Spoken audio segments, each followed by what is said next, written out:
Welcome, everyone.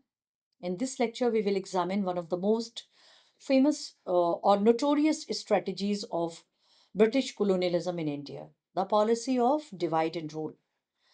This phrase captures how the British maintained control over a vast and diverse country for nearly 2 centuries, not just through military force, but by carefully creating and exploiting divisions among Indians themselves. Our agenda today covers several key themes. First, we will define what divide and rule meant in the colonial context and why it was so effective. Next, we will look at its early applications, especially after the revolt of 1857, when the British realized how dangerous Hindu Muslim unity could be. We will then analyze how religious, caste, and regional differences were deliberately exploited through policies in education, census, and army recruitment.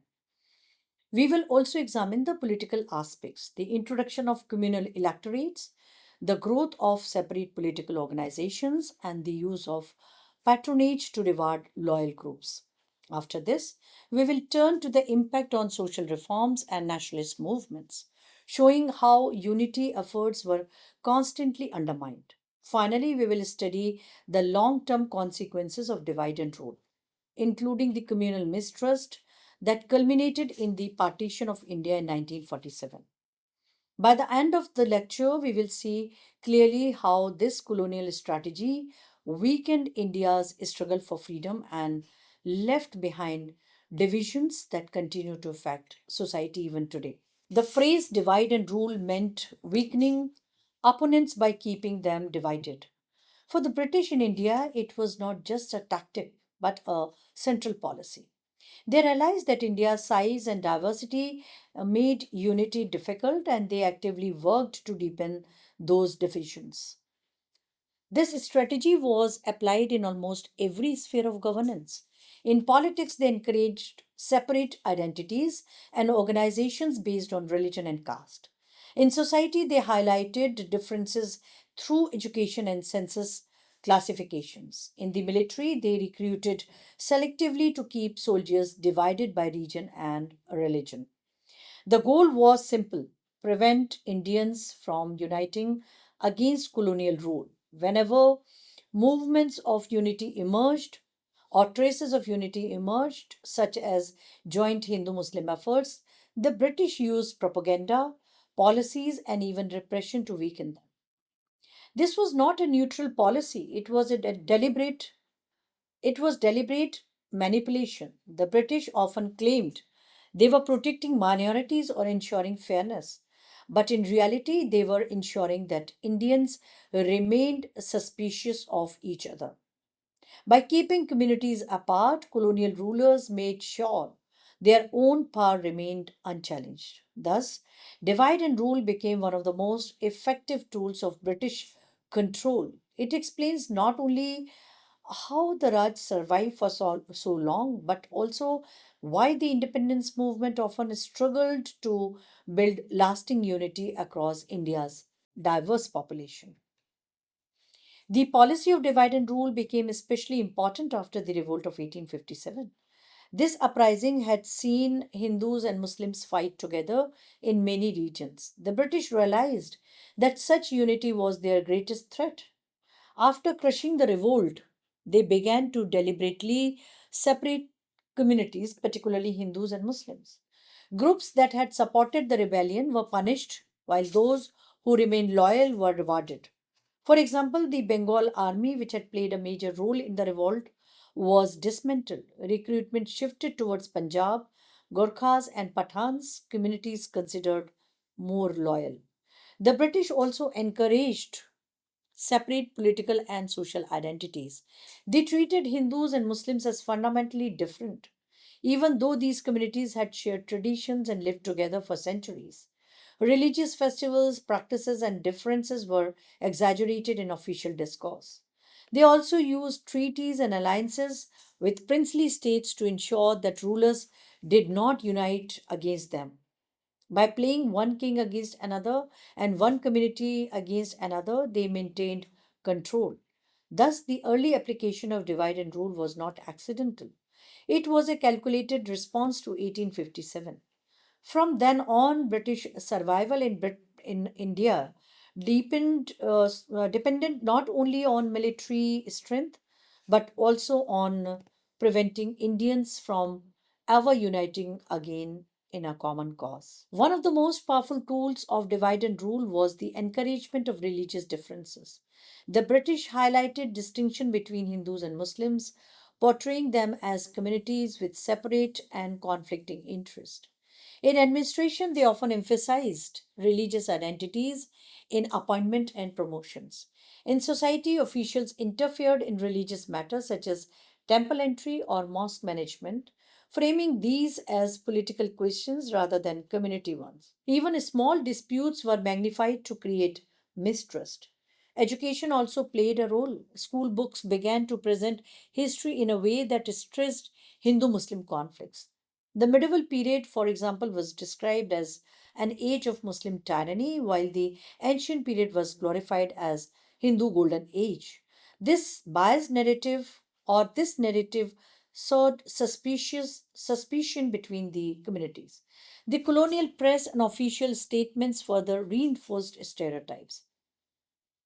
Muslims were often depicted as warlike and loyal, while Hindus were portrayed as weak but clever. Such labels fed into existing prejudices and deepened provisions.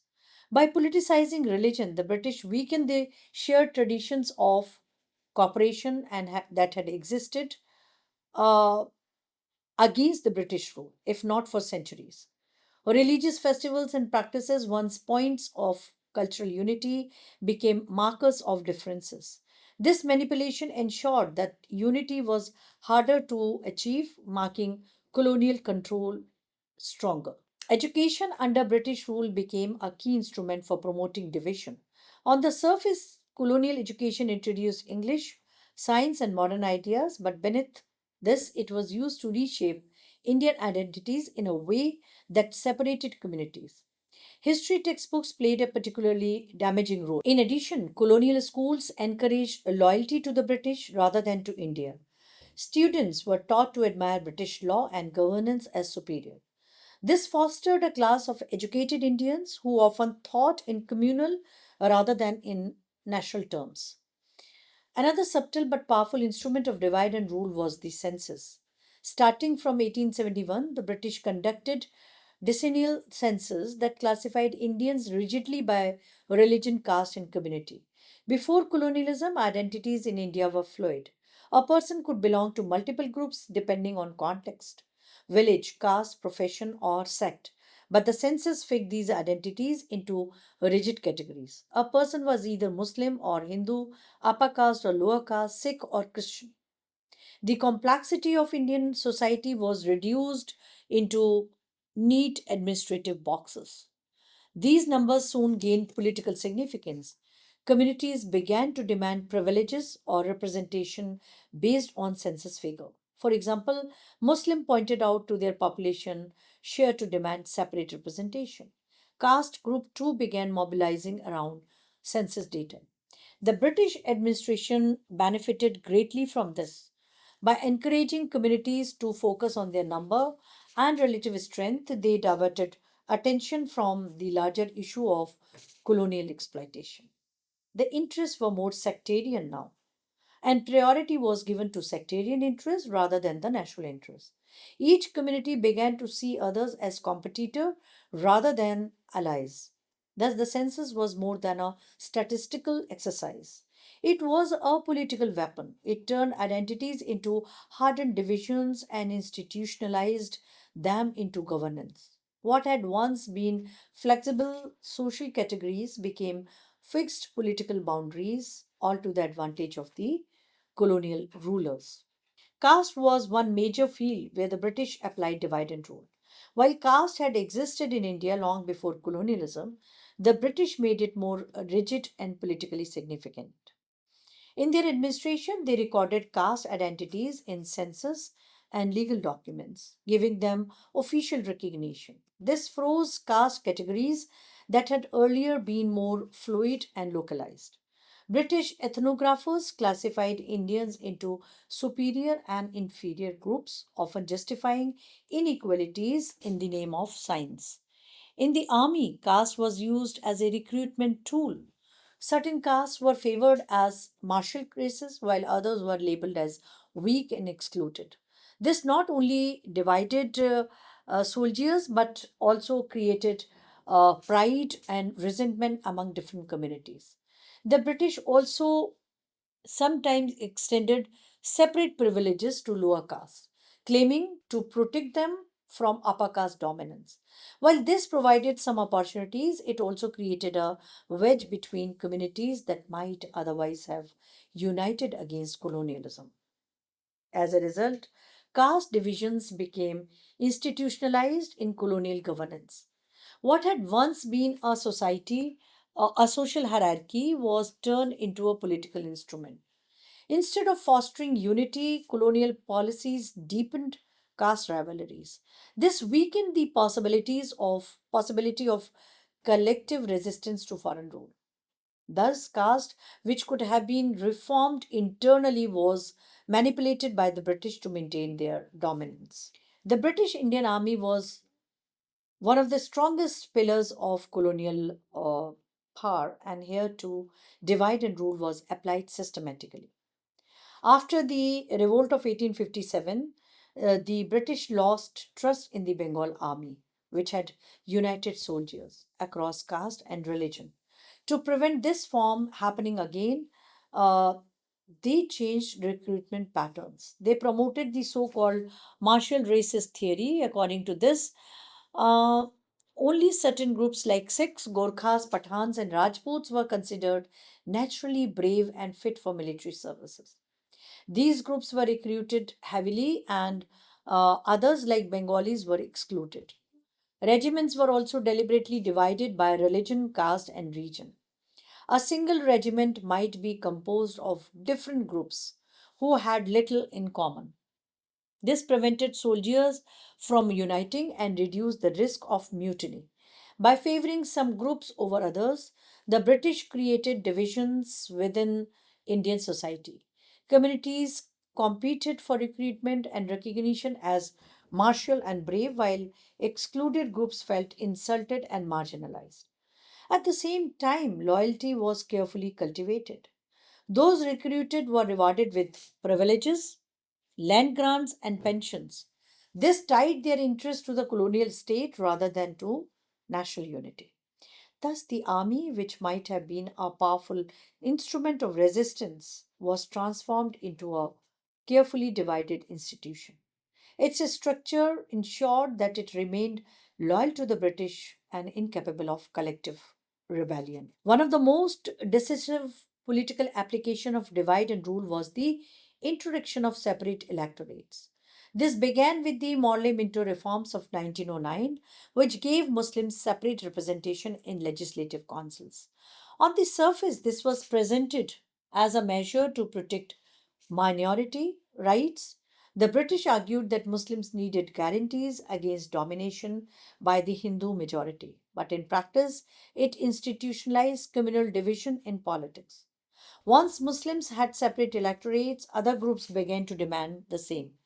Over time, Sikhs, Christians, and even some caste groups received separate representations. Politics became fragmented with each community represented separately rather than collectively. This weakened the Indian National Congress, which was attempting to speak for all Indians. The British often dismissed Congress as a Hindu organization and encouraged the Muslim League as an alternative. The result was growing suspicion between communities, even within the political sphere. Separate electorates were not a safeguard but a trap. They made it almost impossible for Indians to present a united front. By trying political representation to community identity, the British ensured that division became part of the very structure of Indian politics. The introduction of separate electorates gave a major boost to communal politics. The Muslim League, founded in 1906 with British encouragement, became an important political platform for the Muslim community.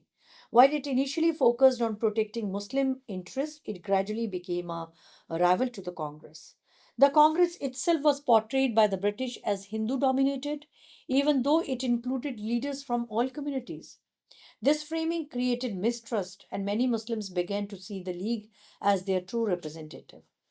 Hindu revivalist organizations also grew in this spirit, often in reaction to Muslim mobilization. Instead of building unity, the political space became more polarized.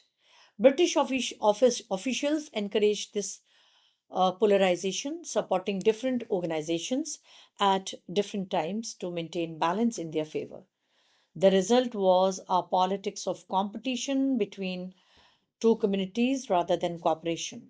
Each community focused on securing its own rights and British favors in opposition to others.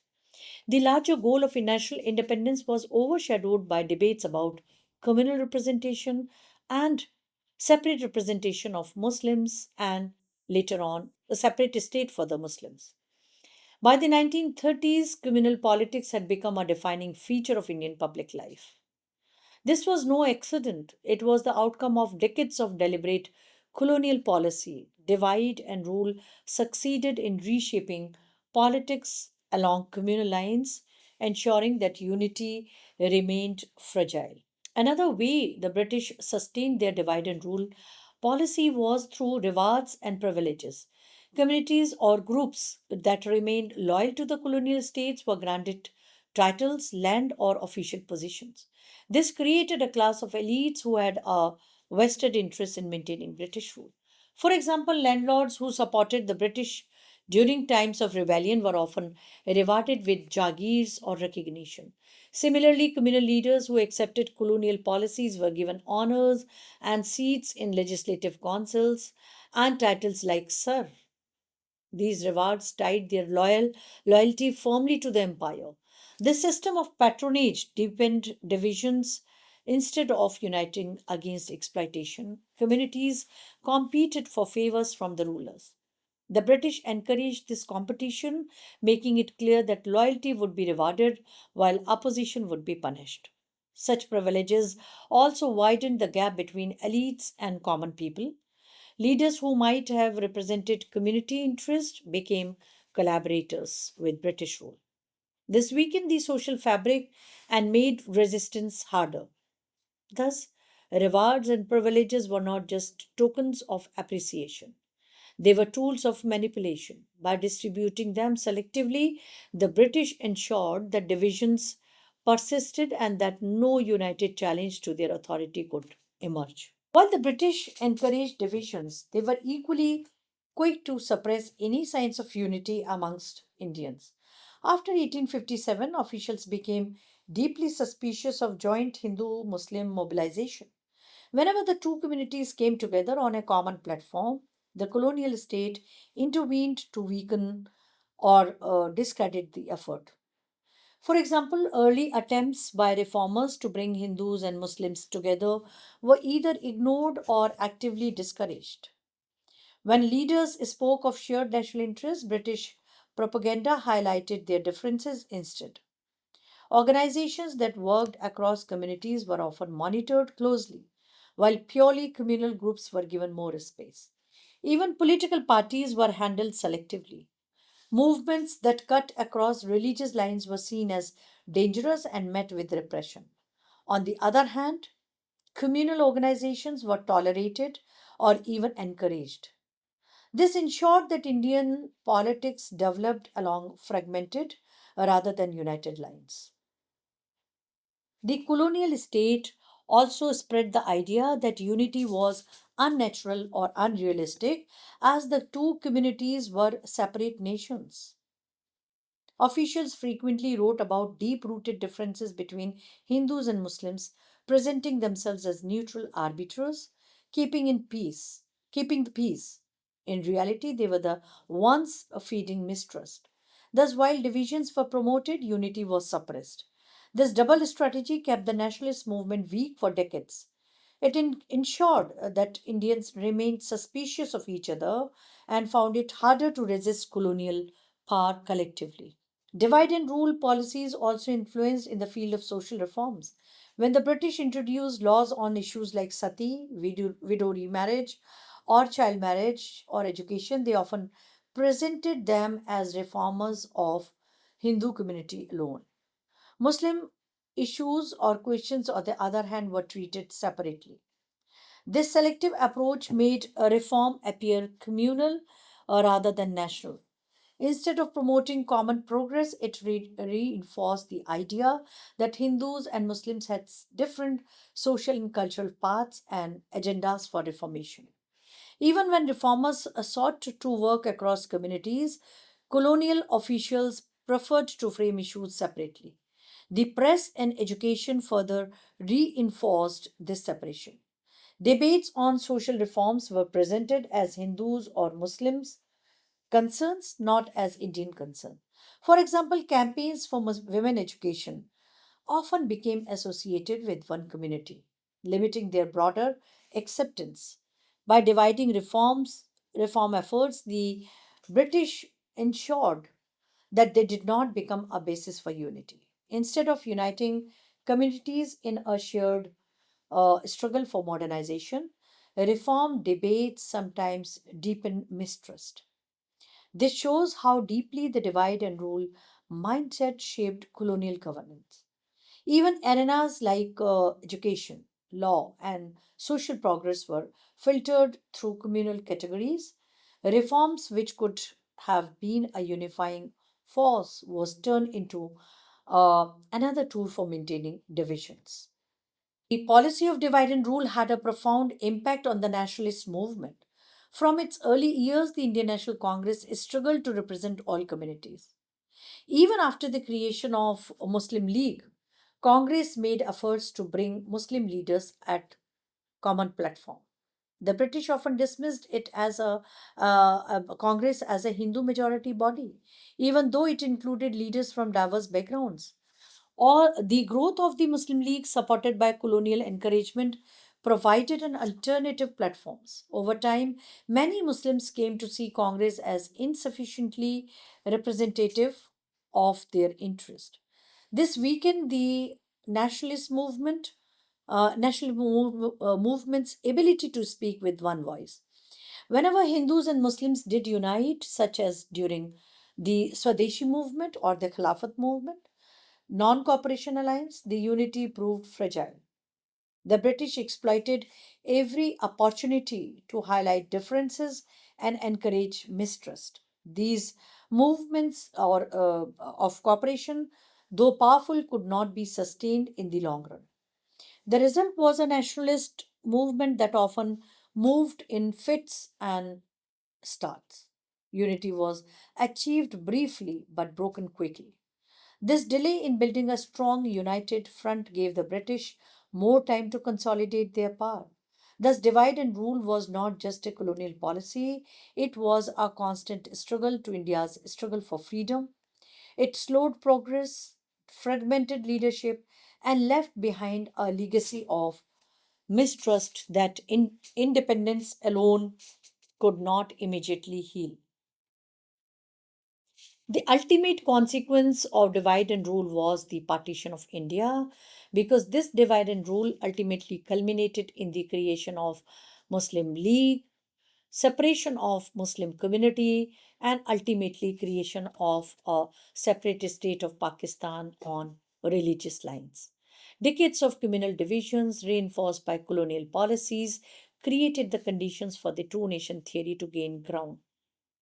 Though Britishers did not create two nation theory, it had its roots much, much before the arrival of the Britishers that we will take up in next lecture. The system of separate electorates had entrenched political separation.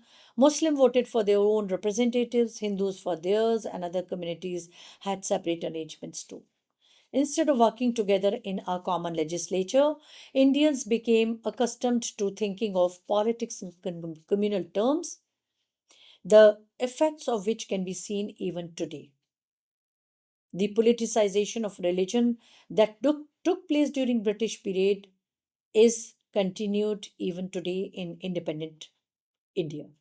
The British encouraged separate negotiations with the Congress and the Muslim League, strengthening the League's position as the voice of Muslims. Leaders like Jinnah used this platform to demand a separate homeland, and colonial policies made it difficult for Congress and rest of the Indians to oppose effectively. The consequences did not end with independence. As said just now, the mistrust created by decades of colonial manipulation persisted in Indian society. Communal riots and tensions became a recurring challenge for independent India. Caste politics too continued. The structures established by colonial census and laws influenced how caste identities shaped electoral politics. Even today, religion and caste based mobilization remain a strong feature of Indian political system. The partition itself left a lasting impact. Millions of people lost their homes, families were divided, and relations between India and Pakistan began with hostility rooted in communal division. This conflict continues to shape South Asian politics. At the same time, India faced the task of building national unity. In a society fragmented by deep caste and religious divide, further strengthened by colonial policies. Leaders, though, emphasized secularism, democracy, and social justice to overcome this legacy, yet the divisions uh, remained deep and could not be erased overnight. Thus, the long term impact of divide and rule are still visible. They remind us that colonial manipulation was not only about controlling resources, but also about shaping society in ways that made unity difficult even after independence. Thus, one can see that divide and rule was not just a phrase but a carefully planned strategy. By encouraging divisions of religion, caste, and region, the colonial rulers prevented Indians from uniting against them. From census to education, army to politics, every sphere of governance was shaped by this policy. The immediate result was a weakened nationalist movement. The long term impact was the partition of the country, communal mistrust, and ongoing challenges of national unity and integration. Yet the very success of divide and rule also revealed its weaknesses. By exposing the damage caused by disunity, it taught Indians the value of unity. Leaders of the independence movement constantly reminded the people that freedom required cooperation across communities. Therefore, while divide and rule left behind painful legacies, it also strengthened the resolve of Indians to build a democratic, secular, and inclusive nation after 1947. It remains a powerful lesson in how colonial manipulations can shape societies and how overcoming divisions is essential for true independence and welfare of all and development of all. Thank you very much.